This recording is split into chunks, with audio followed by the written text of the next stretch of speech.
tulikuwa nayo leo, kuanzia kwenye kuvuta kamba, kukimbia na mayai, maji, lakini kubwa timu za mpira wa miguu wote walioshinda.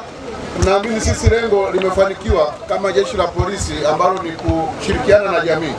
Kwa jeshi la polisi wamefanikiwa kwenye hivyo kufikisha ujumbe kwa wananchi, lakini niwapongeze wale ambao wameshinda, niwapongeze kwa nidhamu ambao mmeionyesha. Timu zote 4 kuanzia ile ya kwanza na hii ya pili, wote mmeondoka tukiwa salama, hamna kuumizana, lakini pia hakuna ugomvi ule kwa waamuzi. Kwa hiyo niwapongeze pia na waamuzi kwa kusimamia haki.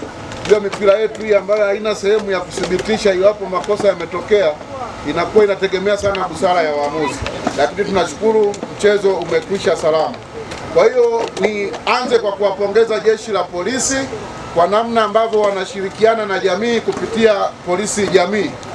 Polisi tunafahamu peke yao hawezi kufanya kazi ya ulinzi bila kushirikiana na jamii. Kwa namna pekee ambayo polisi wanaweza ni kutushirikisha. Sasa kama leo hii tunacheza nao mipira, tunaamini hatuwezi tukashindwa kuwapelekea taarifa za waovu pale tunapokuwa nazo, kwa sababu ni watu wenzetu, hatuwaogopi, ila tunawaheshimu kwenye ulinzi wa sheria ambao wanakuwa wanaufanya. Kuna wakati nikasema watumishi wenzangu wale, unapokimbizwa nyuma na askari, hata kama ni kwenye mpira, ile unaweza ukahisi kuna kesi nimetengenezewa. Lakini sasa kwa sababu nilikuwa uwanjani, nafikiri hayo mawazo hayakuwepo, ila binafsi ninapokimbizana na askari naanza kuhisi huenda nimetengenezewa kesi huko. Lakini ninawashukuru, mmepambana, hongereni sana kwa ushindi wa penalty. Lakini nimpongeze mdau wetu Soya One Limited kwa udhamini wa mashindano haya. Soya One Limited ni mdau muhimu sana kwenye wilaya yetu ya Tarime, amekuwa jirani sana kwenye mambo haya ya ulinzi na usalama. Kwa tunampongeza sana. Tunaomba wafanyabiashara wengine waige mfano huu wa Soya One katika kuweka mahusiano mazuri na jamii na jeshi la polisi. Polisi kazi yao ni kutulinda sisi. Mambo yetu yanaenda vizuri kwa sababu wenzetu unakuta walali, sisi tunalala. Kwa hiyo tuna kila sababu ya kusapoti kwenye mambo yao wanayokuwa nayo. Na mashindano haya ni safari ya kuelekea siku ya kesho kutwa ambapo kutafanyika uzinduzi wa jengo la jinsia, dawati la jinsia. Watazindua pale kwa afande OCD Tarime. Jengo linazinduliwa na Inspector General wa polisi ya IGP. Kwa hiyo wananchi tuje tuone jengo letu ambalo tumejengewa ili tuweze kulitumia kupata huduma pale. Tunapozungumzia ukatili, hatuongelei tu wakina mama na watoto, hata wakina baba ukifanywa ukatili unaenda unatoa taarifa, polisi wanachukua hatua. Kwa hiyo tunawaomba sana kesho kutwa tushiriki kwenye uzinduzi wa jengo letu pale, tuungane na wenzetu wa jeshi la polisi. Baada ya kusema hayo, nipo tayari kwa ajili ya ugawaji wa zawadi. Haya, kupinga ukatili wa kijinsia na watoto. Tunatumia michezo ili kuwaleta wananchi wa Tarime pamoja na kufikisha elimu yetu kama tulivyokusudia. Na elimu hii ni endelevu, tutaendelea kuitoa kupitia michezo na kupitia platform mbalimbali. Na siku ya kesho kutwa tunawakaribisha wananchi wote katika shughuli ya uzinduzi wa ofisi ya dawati la watoto na jinsia ya wilaya ya Tarime. Kwa tunawakaribisha sana uwepo wenu na kufanikisha shughuli yetu. Lakini pia tutakuwa kutoa fadhila kama sitotoa shukrani za dhati kwa kijana mpenda maendeleo, mfanyabiashara Chacha Soya kupitia kampuni yake Soya One Limited, aliweza kutushika mkono na yeye kwa upande fulani kutoa hizi zawadi ambazo zimetangazwa hapa na mgeni rasmi. Namshukuru sana na endelee kutushika mkono. Asanteni.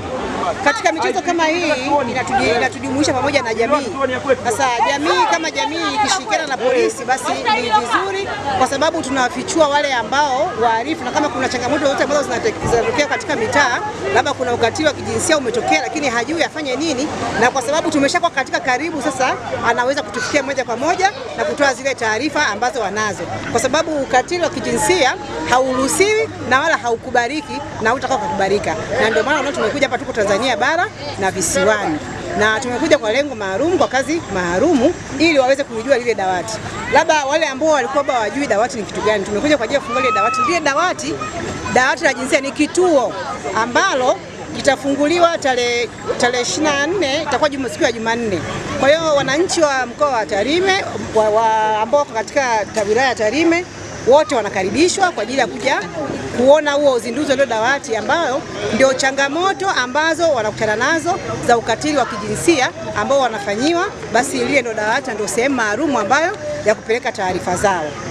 Na kama nilivyosema, sio kila mtu anaelewa dawati ni kitu gani. Dawati ni kitengo ndani ya Jeshi la Polisi ambalo lilianzishwa kwa lengo mahususi kwa ajili ya kuwahudumia wananchi kwa usiri, na askari ambao wanahudumia madawati hayo ni askari wenye weledi, wana mafunzo ya kutosha, na ndio maana nikasema ni kitengo maalum. Kwa hiyo wanavifua na changamoto ambazo mkutana nazo, mkizipitia pale sehemu ya dawati, basi ndio sehemu sahihi na ndio sehemu salama. Kwa hiyo kwa sababu nimesema tunahudumia jinsia, tunamaanisha me na K. Kwa hiyo wanakaribishwa kuja dawati la jinsia kwa sababu wale ndio wamekuwa na changamoto kubwa sana, ambapo wanaamini kwamba dawati la jinsia limeundwa kwa ajili ya kuwahudumia watoto peke yao na wanawake, lakini sio. Sasa ndio maana tunawapa elimu kwamba hata wao wanaume wanaruhusiwa kuja katika dawati la jinsia, kwa sababu wao pia wanafanyia ukatili wa kijinsia, lakini hawajui wafanye nini, hawajui waende wapi. Sasa madawati yapo na ndio sehemu sahihi na ndio sehemu salama. Wito wangu kwa wananchi wa Tarime, ninawaomba wajitokeze kwa wingi ili sasa waje wajue sehemu sahihi na sehemu salama ya kufikisha changamoto ambazo wanakutana nazo za ukatili wa kijinsia. Kama mtoto amefanyia kitendo cha ukatili wa kijinsia, anatakiwa aende wapi? Basi dawati ndio sehemu sahihi. Amepigwa na mume wake, ajue afanye nini, basi sehemu ndio hiyo ambayo ni sehemu sahihi. Labda mwanamke au mwanaume anafanyia kitendo cha ukatili wa kijinsia, ndio sehemu sahihi salama kumpeleka kwenye malalamiko yale. Na nimesema na kusisitiza kwamba ni sehemu maalum na ina askari wanaohudumia wale ni maalum na wanavifua na wanasiri. Kwa hiyo tutoke tuje tulione kwanza dawati lenyewe linavyo jinsi wataelewa jinsi tunavyohudumia na jinsi tunavyofanya kazi. Labda mtoto amebakwa, ninatakiwa nini nikifanye, ni wakati gani natakiwa nifike pale, labda nisiogope, nisiwe na hofu kwamba nikienda pale labda siri yangu itatolewa. Hapana, sisi tunavifua. Kwa hiyo wasisite, kwa hiyo wasikose siku ya kuja ya ufunguzi wa dawati la jinsia na watoto. Kwa hiyo karibuni sana, tunawapenda, na dawati la jinsia tupo kwa ajili ya kuwahudumia. Karibuni sana.